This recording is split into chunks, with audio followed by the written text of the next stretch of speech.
my fellow Americans, this is former President Barack Hussein Obama, and you're listening to the Mad Titan Podcast.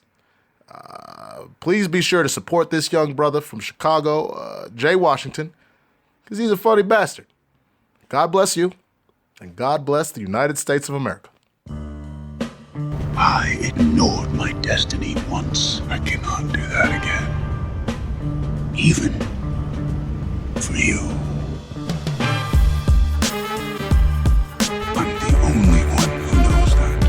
At least I'm the only one with the will to act on it. The Mad Titan Podcast with your host, Jay Washington.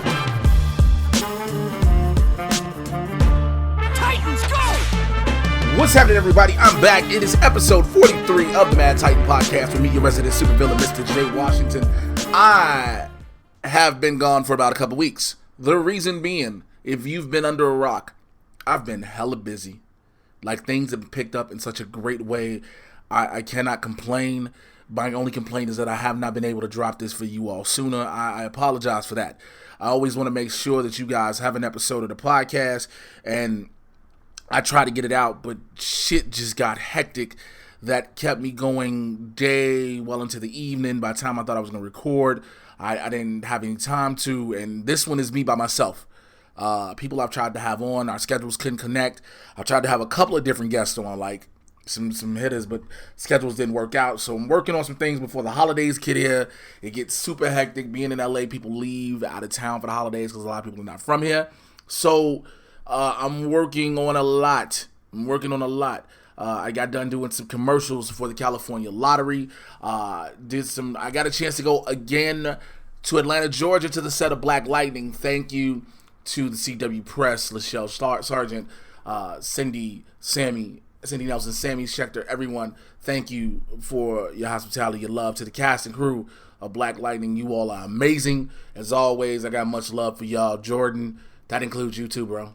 Like, for those who don't know, me and Jordan Calloway, who plays Painkiller, we're homies. But when we get together, you can tell it's like, yo, they boys, they cool, because we'll be like, man, I ain't got nothing to say to you. So it's always fun, man. I'm always super excited about that. What else has been going on, man? I started a new gig.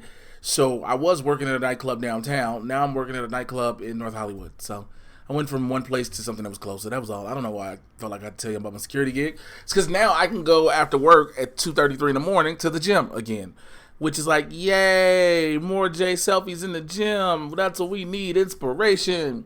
Also, yes, to that. Another thing, for those who have not heard, if you are a fan of me on the Wrestling Compadres Slamcast, thank you for being a fan, but I am no longer part of that. I had to leave. Because it wasn't like opportunities. I was tired of the negativity. I was tired of dealing with Jake Lloyd's bullshit. If you listened a lot, you would hear Jake Lloyd talk real in a bullshit manner to myself, constantly talking about Johnny LaQuasto, who was no longer there, and things like that. And that shit got annoying. Also, him trying to take over as if it was his podcast. Listen, I know it's Dragon Wagon Radio. It is his studio. It is his production thing. That is fine. But it's not your show. And he began to, and he still does, make it as if it's his show. And I was the one who noticed that. And then it's also been noticed by a lot of the listeners and a lot of fans and even some of us members of the compadres. And I'm not the only one. So for those who've been asking, if you didn't see my statement I put out on Twitter and Facebook and Instagram, yeah, that's why I'm gone. Too much negativity and me not having to cuss him out in his own crib, long story short. I take the snide remarks. I get you try to be snarky, but when it gets too far and I told you to chill, and you don't want to snap on you in your own crib. Also, like I said, you're not going to talk shit about my mans who ain't there to defend himself. Hell, the podcast, I was brought on by Johnny. If I'm not mistaken, the majority of compadres is because of Johnny. If I'm not mistaken, I know the podcast has gone through many iterations, but that's a bunch of bullshit, and it really is discerning to myself. Like I said, I've had numerous fans, numerous of you all who are fans of Mad Titan as well, tell me you don't want to listen to it because of that. And I won't tell you as a whole to stop listening to compadres. I'm not going to do that. I'll tell you to make your concerns and your opinions noted. There's the compadres hotline. There's the email. Let them know. Because Dale's he's out a lot. You know, Dale's on the East Coast, and currently Dale was in Japan. Let Dale, let Scott know. You know, listen, that's what the hotline is for. Let them know repeatedly. You're tired of this shit. You're tired of it. And you know what? If it doesn't change, they can lose you as a listener. But that's neither here nor there. Don't worry. I'm working on some new shit for me personally as a new wrestling site, wrestling podcast, excuse me. I got some things in the works. I'm talks with some people. So it's a matter of how everything comes to fruition and plays itself out. If anything, you know, goes right now, as far as anything goes wrestling-wise, you already know you can follow me on social media. I'll have you all updated with all the shit I got going on. I'll be back in the ring a couple of times in the month of December, closing out the year. So that's that. What else is there I want to tell you? I'm trying to think, is there anything else major involving me that I want to tell you? Thank you to everyone who is a member of my Supervillain Squad. I know I wait to the end and tell you all that, but I want to say thank you now. I said I've been busy. There's no secret about that. And I keep trying to put stuff up there. I have a lot of content. I'm literally recording this at my laptop like I always do, right? I got a bunch of content to go up there on the squad in the Patreon. The problem is I'm the only one. So I don't ever want anybody thinking that I'm neglecting them or just using them in any way. When I say I'm the only one, I mean I'm the only one recording. I'm the only one producing, editing, uploading, everything. So in the midst of doing everything that I'm doing, and it's a blessing, I will not complain. I prayed and asked to be busy and be productive, and God knows I'm being that. It's getting bigger and better every day. It's a little bit difficult. It's even hard sometimes making sure I update all the stories on the Mad Titan website, which I need to. I've just had to put some up today, the time I'm recording this, because I got to get this shit done. I got to finish editing all the interviews from the Black Lightning set visit. That's on me. So I will be giving you guys those, hopefully one every other day, one a week or whatever, but I'm trying to get all of that content up for you all. I do not want you all to think that in any way, shape, form, or fashion that I do not appreciate all the support and all the love y'all give me. Do you know I had a brother who was working on a set of Black Lightning? Again, we're in Atlanta, so of course it's a brother. Man, it could be a white guy too, but it's a brother. But I'm in Atlanta, and we're having lunch, and one of the members of the crew walks up to me and go, "Yo, you Jay Washington, aren't you?" I was like, "Yeah." He was like, "Yo, I watch you on Collider and everything. You one of my faves, man. I'm such a fan." And for me at that moment, it meant a lot. It meant more than I think words could even express, because here I am being a fan of a show I love with a crew and cast I'm very fond of, covering the show, being invited as press out there. Shouts out to Sendlinks.com as well. And a member of their crew is a fan of mine. Now here I am watching Cress Williams, Nafisa Williams, China Ann McClain, Marvin Crondon Jones III, Jordan Calloway, Christine Adams, James Remar, all walk around, everybody doing their job, producers and whatnot. Bill Duke, which I got to talk to later. I'm trying to edit that audio to get that out for you all as well. But to do all that and to have somebody say they're a fan of me, like, again, I love all of my fans, all races, all colors, and I have you all, like, from white, black, Latinx, Middle Eastern, everything above and beyond the sun. I have fans of all different races, creeds, colors, genders, sexual orientations, and I appreciate and love you all. But you have to know that when I have a black man, a black woman hit me up and tell me how much my opinion, my voice means to you all, that shit, it hits me in my soul, y'all. Real talk. It makes me know that what I'm doing matters. It makes me know that being this person who I am in this world and this light is important, that having a voice and doing what I do and being able to be me on camera, not trying to be anybody else, not being the dude that's conforming to anybody else. And I'm not saying that anybody does. So don't jump to that conclusion. I'm just saying I'm being me. And it means the world for me, to be a nerd, a geek, a hood dude, a real dude, an intellectual, all of that at the same time, and you all to rock with that and respect that. I appreciate that. To the people who jump down on the YouTube reviews with myself and Winston. Like, you all are the reason why we keep doing them. You all make me keep going and like want to keep doing these, no matter how exhausted I am. Like, if Winston was on here, he'll tell you there are times when I know I should be asleep, and I got a million other things to do. But I'm like, yo, we need to get these reviews out for the people. Yo, I need to get the podcast out. I need to do this, do that. And he's like, yo, you need to take a day off. And I'm like, man, I can't. I got work to do, and I got people that depend on me in a sense. So thank you to you all, man, and I apologize for rambling my ass off like a normal dude. Again, it's just me, so it's a lot of shit I ain't covered. So it's a lot of shit I'm not gonna cover. Like, if I was doing this by myself, which I am, and trying to cover everything that I had not talked about, I promise you, I would probably be doing this podcast for 3 hours, and I didn't get a bottle of water to sit next to me. So it is what it is, all right? Let's kick it off as always. If you know what it is, it's Marvel news. This is something I wanted to talk about, but I didn't have a chance to. Excuse me. Into the Spider-Verse. I know it's not the Marvel DC Cinematic and TV or DC TV universe, the live action ones, but I have to talk about it. Sony's Into the Spider-Verse 2 is going to drop in 2022. We were hoping for a sequel. We kind of knew it would be a sequel, but now we officially know when it's coming, so everybody can be like, yes, get ready to make those plans, because I know I'm going to see this several times over, and I cannot wait. I'm beyond fucking excited. I just wanted to make sure I dropped that out. Disney Plus, at the time of this recording, I'm recording this on November 11th. Disney Plus releases at midnight in the United States. Now, in the Netherlands, it's dropped already, and some other countries, I believe, have it already. So Disney Plus launches, and you're going to get the first big show, is The Mandalorian. It's a Star Wars thing. But you're going to get access to the entire Marvel library, and that's in TV shows, movies, cartoons. Like the X-Men series from the 90s is there. Spider-Man that was on Fox Kids is on there. I do not have it yet because, unfortunately, I've had other bills. Now, I know you're like, yo, Jay, aren't you press? Don't they give you guys press access? They have not done that for Disney Plus. So I have to try to budget for that. And I am a responsible adult. Despite all the shit it makes seem like, I'm a responsible adult. So I got to make sure I budget myself. I know $12 a month is not a lot at all. I know this. You know this. But I got bills. I got rent. I live in Los Angeles. I'm trying to make shit happen. And I got 2 kids. So, but once this shit drops, if somebody want to be a blessing and say, hey, Jay, you know what? I know things are rough, and it's really just me, and they say that you can get the access code up to like 2-3 people. I want you to be one of those people. So here's the access code.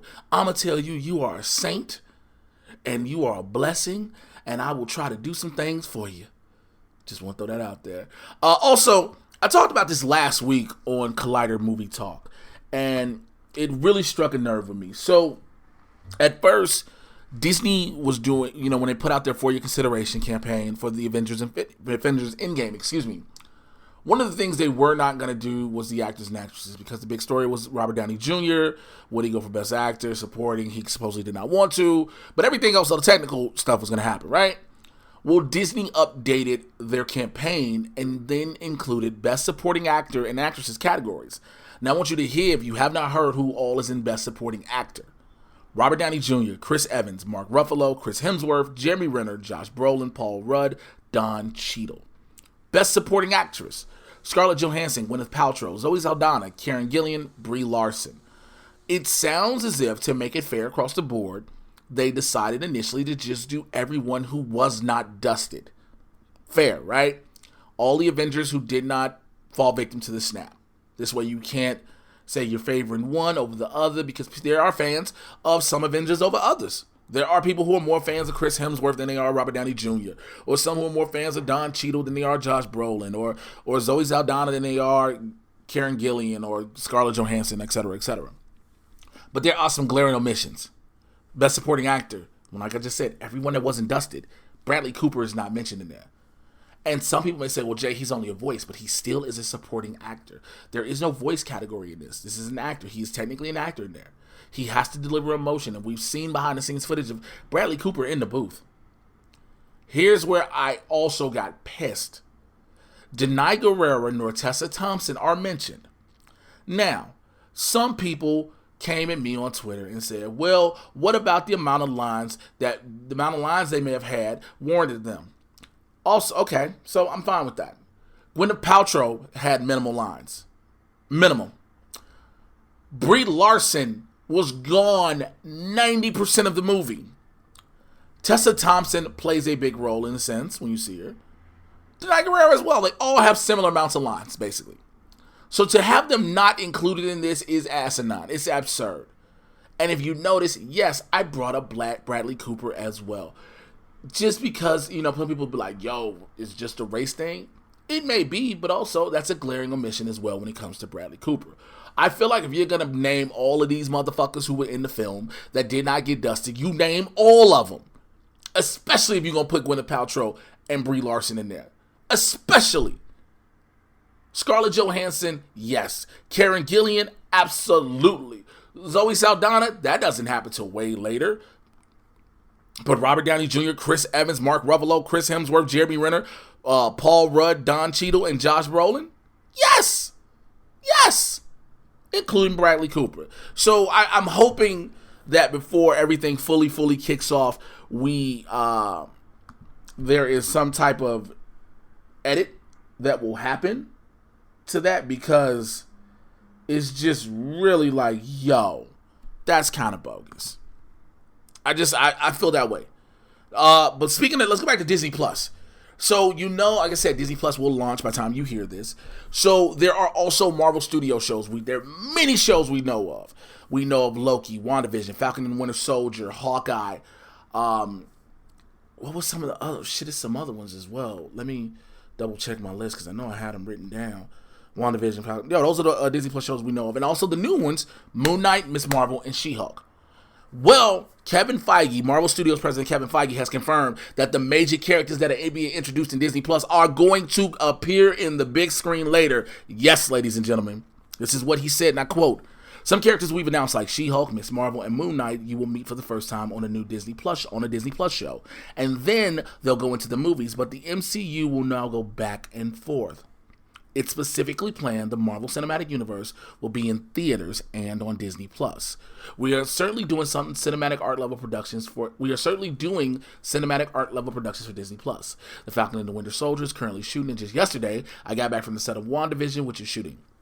All of those characters will undergo transformative, very exciting changes in that show and go into our movies, so they'll go back and forth." I like this. I was hoping, I think a lot of us were hoping that the characters that were coming into Disney, going on Disney Plus, would eventually be absorbed per se into the universe. Dope. The fact we're going back and forth, meaning we don't have to go straight through. So by the time we get to our next cumulative event, where it's the culmination of everything, we've seen origin stories that we may not have known were origin stories in a point in time that we might have forgotten about. Because we typically think that what we've seen in phase 1, 2, and 3 were all the origin stories, and even any point in time we need to go back. But there are other individuals, other heroes, other things that are happening that will be happening in this time. And to know that the entire Marvel Cinematic Universe is one gigantic entity and will connect, that is so dope to me. I want to know your thoughts on that. Make sure you tweet me, leave it in the comments below. If you're listening on YouTube, if you're listening in your podcast app, make sure you let me know how you feel about that, because I think it's dope. I think the grand design and idea of the Marvel Cinematic Universe was a major risk at first. Can we connect all these movies into one story and people stay aboard? We've seen that it happens. Now, can we connect all these movies and these TV shows into one gigantic story that fiddle back and forth with the timeline, and people still rock with it? They have shown they have a solid fan base, a dedicated fan base. So I do not see any problems. Now, yeah, some people say that a lot of the movies are formulaic and a lot of them just follow the same pattern. This may be true. But also, there are people who tend to like formulaic. There are other, I know when we say it's Marvel, it's one thing, but there are other movie franchises that have been formulaic, so I feel like just dropping it and relegating it to just Marvel is kind of bullshit. It's because you just want to have a reason to discredit. Now, I get it. Everybody does not have to fuck with the MCU. That is on you. You don't. You don't. But at the same time, yo, it's making money. All right. Speaking of Disney Plus shows, this one I am so excited and ecstatic to hear about. Now, Marvel's, Jesus, I'm tongue-tied because maybe by my fucking self. Marvel's Phase 5 slate is taking shape, and there are reports that in early development at Marvel Studios are the Thunderbolts as well as Ironheart. I think Ironheart is like a no-brainer because everybody was wondering what were we going to do now that Tony Stark has died. Spoiler alert if you ain't seen Avengers Endgame or all the posters or everything else afterwards that references the damn movie. But yeah, so I think it's like, okay, cool. The Thunderbolts are interesting as well, but also we've noticed that the MCU has made some interesting choices in what they do and what they use these certain properties for, i.e. right now, the Eternals. A lot of people don't know what the Eternals are for. A lot of people are like, huh? I am personally of the belief that the Eternals is the jump-off point for mutants, as are many other people. But, so, who knows? We shall see, all right? That is all my Marvel news. DC news, there's a lot of it. Well, is it? All right, let me knock this out. At the time of this recording, again, I tell you a lot of things are happening. Joker, by the end of the week, will hit $1 billion at the box office, which is amazing. I'm not going to knock it. I'm not going to hate on it. It has become one of the most profitable comic book movies of all time. Dope. I think people need to stop putting it on the pedestal that they're putting it on. What I mean by that is people like, yo, DC did something dope. Marvel can't do this, that dope. I don't know if that be the case. Also, you have to remember DC's level of criminals and supervillains are, especially in their comic book world, are not the flashy, techie needs when you translate them to the big screen type. Joker is a grounded film. Joker is a film that, I've said this in my reviews, I've said this many other places, minus three little things, this thing could have been called anything else but Joker. Not taking away from it, I highly enjoyed the movie. The Joker's budget, was like $55 or $60 million. So, and all the press behind it, negative or otherwise, positive and negative press, contributed to this box office success. I'm not saying it's not a good movie. For you trying to come, if you listening to me and you trying to snap in your car, snap in your headphones, in your room, like, yo, what you saying it ain't a good movie? No, I'm not saying that. I'm saying the press that this movie got, Avengers Endgame got made $1 billion because of what it was. It didn't need, it could have done one trailer and billboards, and that was it. And it would have still cracked that money. You know why? Because people wanted to see the follow-up from Infinity War. Let's just be honest. Joker had press on both ends where people wanted to see it because they loved to watch it or hate watched it. That attributed to the box office. There was so much bullshit about, oh, Joker will cause a bunch of random shootings and blah, blah, blah, blah. People went to the theaters on purpose to see if somebody was going to play that dumb. People went to the theaters reporting, oh, ain't shit happened. It was just cops out here made it look weird, but nothing was going on. People went to the theaters was hoping to hear something eventually. A lot of media outlets were hoping to hear some shit. So that attributed all of that hype. Yes, because it's hype one way or another. Attributed to it knocking out $1 billion. Now, does it equal a sequel? Probably not. And the reason being is Joaquin Phoenix. Now, I know the next argument behind that is, Jay, well, Joaquin Phoenix ain't had a movie that's grossed this much, which is very, very true. But Joaquin Phoenix is also an actor who holds to his standards and his performance beliefs. Could it break for Joker? Possibly. Absolutely can. But is it a guarantee? No. Because I know that's the first thing a lot of people go into, like, yo, this isn't going to warrant a sequel. We're going to get a Joker 2. Blase, blase. I don't actually think it needs one. Given the fact what the Joker is in itself. It's a standalone movie. Now, unless the sequel to Joker is a film about how he becomes this crime lord now. This how he becomes this criminal mastermind, this crime boss. Like, we get how he becomes the Joker. We saw that. We saw how his transformation inspired people, I guess you want to call it that. But to know if we're going to see how he becomes a criminal boss and what he does, yeah. I mean, you can do that. But the question is, will A, Todd Phillips want to do it? He's a director, made that type of money. Of course he will. B, will Joaquin Phoenix want to do it? C is already a given because you know Warner Brothers wants to do it. So it's those things. And also, the next question is, will there, if they do it, will there be a drive to the box office just as similar to this one? Because this could be a one-trick pony. Y'all got to be real with it. This could be. And I know some of you are listening like, yo, Jay, how is it a one-trick pony if it made $1 billion? People want to see this movie. Some people have repeatedly seen this movie. People do that with a lot of films. And I'm going to bring up another film on the flip side, on the Marvel side. This is more so Sony, but Venom. Venom almost cracked $1 billion at the box office as well. It is very split. Very split. But the majority of what I've seen now have been negative. Now, I know a lot of people are responding and saying, well, I haven't seen that. Here's something else you got to remember. We all do not see the same thing. We have different timelines. All right? So that's that. I got some breaking news that just broke while I am here recording the podcast. It is official. Titans will return for season 3 next year. Well, not next year, but we will return for season 3 on the DC Universe. I was not sure this was going to happen. Winston was not sure this was going to happen, but it is happening. Titans is getting to season 3. And fuck, is this season 2 kind of rough? All right. I guess. I don't know. But season 3 for Titans. Just need to pick up, all right? HBO Max with DC in the DC Universe. HBO Max is a streaming service.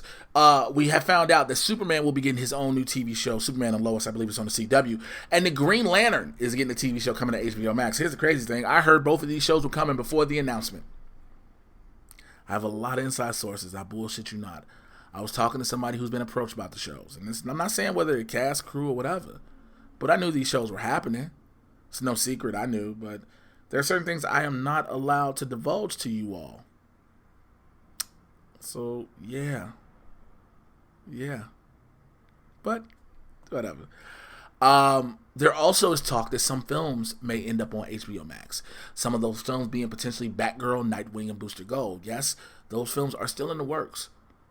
It's interesting I brought up Batgirl, because I'm going to talk about that in a minute. Let's go to the Batman. Now, if you have not heard, we already know that Jeffrey Wright is Commissioner Gordon. Zoe Kravitz, I confused Zaldana and Kravitz. Zoe Kravitz is Catwoman. Paul Dano is a Riddler. It is now I think it's confirmed that Alfred will be played by Andy Serkis, and Colin Farrell will be the Penguin. So, I need people to understand what this means with all these big names you may start hearing in this movie. It is a noir detective film, which is going to pretty much set up, from what I'm being told, a major crime happens, something just gigantic or whatever, and Batman has to solve it. But what he does is he goes to Arkham to visit all the usual suspects. So that's how you may see a Colin Farrell as the Penguin locked in Arkham. That's now Paul Dano as the Riddler, however, may be the main bad guy. But they've already said you're going to get a rogues gallery worth about a half a dozen of them. So worth of villains. But a lot of villains you will see will be in small roles locked up in Arkham Asylum. So do not expect a lot of action with a lot of these villains and a lot of announcements that you may hear, just to not get your hopes up. Because a lot of people will hear, now Andy Serkis as Alfred, of course, is a whole different ballgame, because you're going to see him. Zoe Kravitz is Catwoman as well. And, so it might be different. But also, we just got a new announcement that just came out as well the day of recording this today. Jamie Lawson, now you do not know who she is because she is an unknown actress. She just recently graduated from the world-renowned Juilliard Academy. She has just been cast in the movie The Batman in an undisclosed role. How is she unknown? How unknown is she, shall I say? She does not have an IMDb page. What is an IMDb page, you're asking, Jay? It's like a resume for actors. It's, or just not even actors, writers, directors, producers, etc., etc. It is your digital resume. It is showing what you've done, where you've been. And so she's been cast in an undisclosed role. Here's the thing about it. Jamie Lawson, because you're listening to this in case you haven't had a chance to see what I put up on the MadTitanCast.com, is a young black woman. The potential for this means she may be Barbara Gordon, i.e., she may be Batgirl. Jeffrey Wright as Commissioner Gordon has opened up that door. It has already opened up that door. There's also talk that Batgirl would loosely connect with the Batman.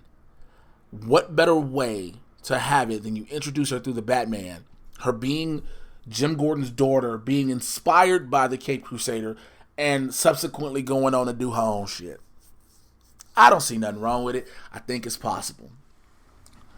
Last bit of DC news I don't want to talk about, but I'm tired of talking about it, and I have to talk about it because fuck, here it goes again. There is more release the Snyder Cut BS. Yeah, I called it what it is.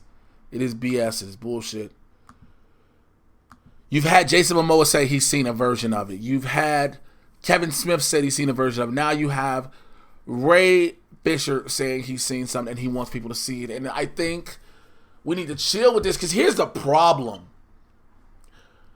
At the end of the day, does it hurt Jason Momoa? Nope. Does it hurt Ray Fisher? Nope. It actually helps him because he may have more. But could it potentially hurt Zack Snyder? Yes. Why? Because more than likely this movie is trash. I need people to start understanding that. I'm thinking about doing a whole YouTube video on this. But Joss Whedon was brought in to do reshoots. Not the whole movie. He did a lot of reshoots, but not the whole movie. A lot of things were not changed. A lot of scenes were what they were. A lot of dialogue stayed the same. The dialogue that changed, was the comedic humor element that wasn't already in it. That was some other places Joss Whedon was brought in. People are saying, what's the risk to Warner Brothers? There may not be. But also, actually there is. There's the financial risk. What's the financial risk, you ask? The time it takes to cut this. The time it takes to distribute this. Yes, it costs money, and I've said this before, to put a movie into theaters. It costs money. I don't think the audience isn't big enough to warrant them releasing the Snyder Cut in theaters. Do you want to have the Snyder Cut on HBO Max just for people to constantly criticize it? Because, be honest, one way or another, that's all it's going to get. And I know people are like, yo, well, Jay, it took 20-something years for the Donner cut of Superman 2 to come out. This is a whole different thing we're talking about. Zack Snyder does this to stay relevant, and plus he's on Vero, because he has a partnership with the website, clearly. So people are going to run with that. But yo, this is not a good idea. Let this go. People keep saying Warner Brothers will just make money off this. That is not true. You have to pay editors. You have to pay audio engineers. A cut is not a finished product. A cut is everything that was shot, put together. Warner Brothers is not going to put out just that. No major studio is going to put out a property that is just that. It's just not going to happen. It's just not. So y'all got to chill. I know I got some listeners who'll be like, yo, but maybe blah, blah, blah. And then some people want to see it because some people keep saying they want to see it because they want to see the chaos that's going to ensue. Normally, that'd be me. I'm not going to even fucking lie. Normally, that would be me to be like, yo, release it. And I just want to see the madness that ensues behind it. Because yes, indeed, there is going to be madness one way or another. People are not going to be happy. They're just not. But there's rumor that the pressure is getting to Warner Brothers. I doubt it. And I'm going to tell you why. I think that when you say the pressure is getting to Warner Brothers, it's to quote unquote hopefully start pressure on Warner Brothers. I don't believe there is. I don't. Because what I think is going to happen, Warner Brothers is already looking past that universe. People keep wanting to have that being brought up. And it's like, you got to remember, Warner Brothers is moving forward in their new DC film universe. They're not lingering on that. Yes, you have a Jason Momoa. Yes, you have a Gal Gadot. But it's not anything. It's not anything they're looking back towards and moving forward. The idea of a second Justice League movie is nowhere in the immediate future. Nowhere. You got Shazam 2 in production, Wonder Woman 84 about to drop, Birds of Prey gonna drop, Black Adam in production. You gotta see certain things that are gonna happen. But I don't think by any means that releasing the Snyder Cut does anything good at all. So hopefully we can let it all just die out, right? Let's go. That's all the news. Let's go into the DC shows. The Arrowverse is kicking in full swing. You already know. I keep telling y'all about it.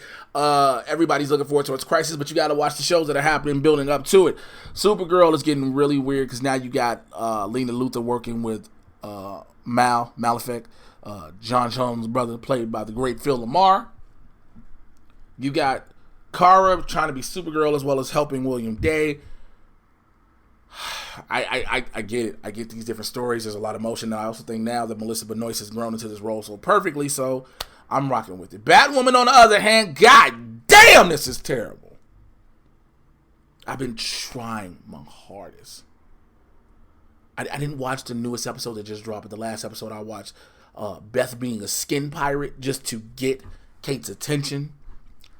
The worst CGI ever, when you had Beth and Kate in a car driving, where you can clearly see they are just sitting in a vehicle that's surrounded by green screen. It looks terrible.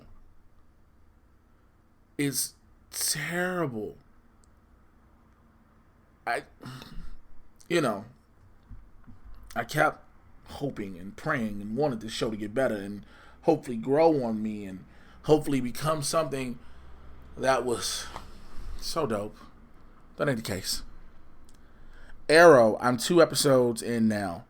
The episode before this one, the most recent episode with the new Deathstroke, to find out it is Grant Wilson. I'm fine if you're going to do a Wilson. You didn't get Manu Bennett back. I thought it was going to be JJ from the future, but it wasn't. So Grant Wilson being the new Deathstroke is kind of dope. I like the fact that now everything a lot of people like myself complained about the flash forwards finally paid off because of the Monitor bringing Oliver's kids and Connor Hawke into the past.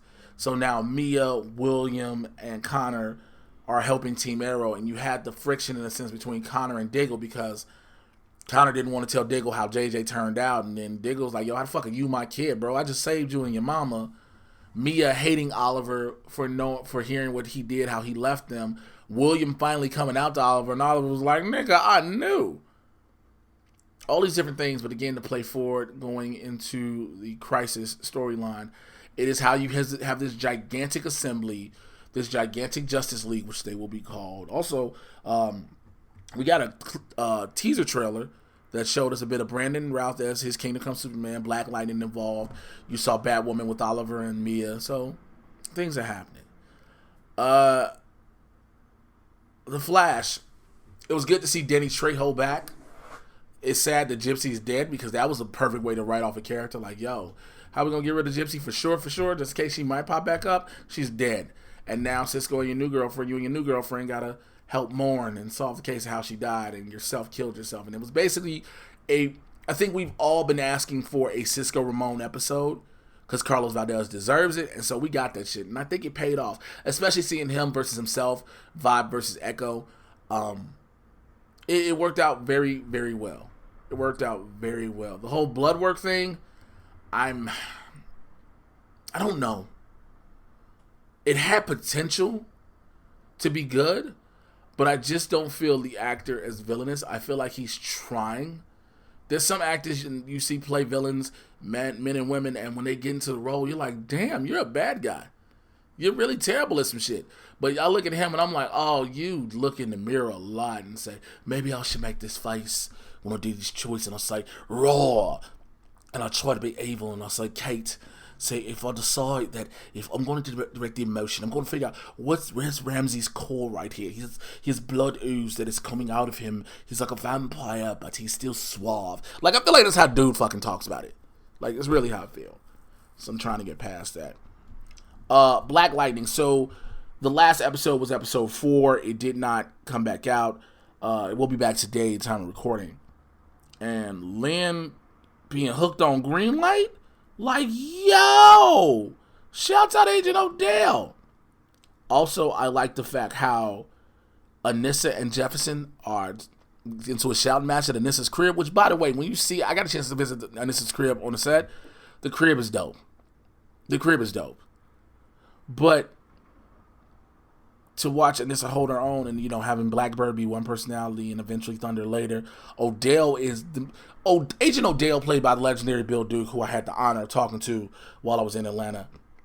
I don't care what nobody say. People keep thinking it's the Markovians. In my heart, I really believe Agent Odell is the bad guy. Agent Odell is the main bad guy. Because he's playing everybody. And again, he's doing it under the guise of, I'm doing this for my country. I have to do what I need to do to protect my country. But it's manipulation. And again, it happens in so many forms. I get it. I get it. But, like, that's a bad dude. You want to be like, motherfucker. But, yeah. So, we also had a student who got snatched up. Tavon got snatched up by the ASA in school because they like, yo, he a meta. It's like this occupation of Freeland has gotten crazier by the moment, and it is very reminiscent, putting the city on martial law and everything, what is going on. So that is very, very messed up. But I'm gonna wait. I can't wait to see what happens. I didn't do the episode 4 review myself, but I am gonna do 5. I'm gonna do 5, and that's gonna be up on my YouTube channel. So stay tuned for that. I think that's all the news I got right now. Normally at this point I go to the phone calls and emails on the Mad Titan Podcast hotline, 818-276-6947, 818-276-6947. I have not had a chance to, I don't have any calls. Any calls, but I do have emails to the Mad Titan Podcast hotline. So madtitanpodcast@gmail.com. Mad Titan Podcast from gmail.com. And I'm going to go to some of my emails, and this one is from Joe Zantak. He says, hey, Jay, and possibly other person. Nobody here, Joe, unfortunately. Joe from Philly here, and I got a comment and a question for y'all. Question first. With the CW's Crisis on Infinite Earths coming up and all of the known guest stars, who is an unlikely guest star from a previous DC TV property you would love to see appear? Dean Cain, plain and simple. I would love to see that Superman in just some form. He ain't got to do much. Just show me Dean Cain. Like, I know a lot of people are going to say Michael Rosenbaum. I get it. Everybody, he's one of the best Lex Luthors we've seen. I get it. I wouldn't even mind seeing Gene Hackman, but I think we're just going to go Lex Luthor. But, yeah. From DC TV property, yeah, Dean Cain. Give me Dean Cain. As far as your comment, I hope this hasn't been brought up before. If it has, I'm sorry. But on a recent episode, I'm listening to you express confusion about Arrow and Laurel and what Earth she was on. You thought they were on Earth 3, but Earth 2 was destroyed. Well, from what I recall, she was always on Earth 2, where fake Jay Garrick Zoom, Jesse Quick, and Harry Wells are from. Earth 3 is actually where Jay Garrick is from, which was further cemented when Barry traveled there to see Jake's help about seeing into the future. So I think the continuity all checks out. Love the podcast. Thanks for all the entertainment. Yeah, you're right. You are absolutely right. It was confusing for a hot second. It was for me. But everything did, once I watched the previous episode, the follow-up episode, it did all work out. So yes, thank you for that. I appreciate that. But definitely I appreciate you listening. Appreciate the email. Thank you for rocking with the podcast. Let's see what else I have. I got another email here from Ego Joe. He says, with the string of impeccable castings for the upcoming Batman film, from Catwoman and Commissioner Gordon to the Riddler and now the news of Harvey Dent and Alfred, do you think Jason Statham as Victor Zsasz is one fan's hope for an interesting portrayal of a character, or a legit selection that is as spot on as the previously announced for the Rogues Gallery? I would definitely agree with you. Again, Victor Zsasz, a lot of these members of the Rogues Gallery will not be direct villains. We'll see, they'll be in Arkham. So to have Jason Statham as Victor Zsasz in Arkham, I couldn't argue with that shit at all. That is spot on casting, bro. And I appreciate you, Ego Joe, for that. I really do, man. So thank you so much for your email. And that is all I have. Again, if you want to call into the hotline, it's 818-276-6947. 818-276-6947. If you want to email me, it is madtitanpodcast@gmail.com. madtitanpodcast@gmail.com. Thank you, everybody who rocked with this episode with me again. It's me by myself. I pulled it out just so I make sure I get it to you guys. And I love you all and I appreciate you all for everything. Excuse me. Make sure you are rating and reviewing this. Please continue to rate and review. I will bark this every single episode. If it's been a minute since you left a review, leave another one again. Keep leaving them. Keep leaving those ratings, especially in Apple Podcasts, because it's boosting this podcast up, and I need you all to help get this higher and higher and higher and higher and higher and higher and higher. Also, Mad Titan Podcast t-shirts. Get your t-shirts, man.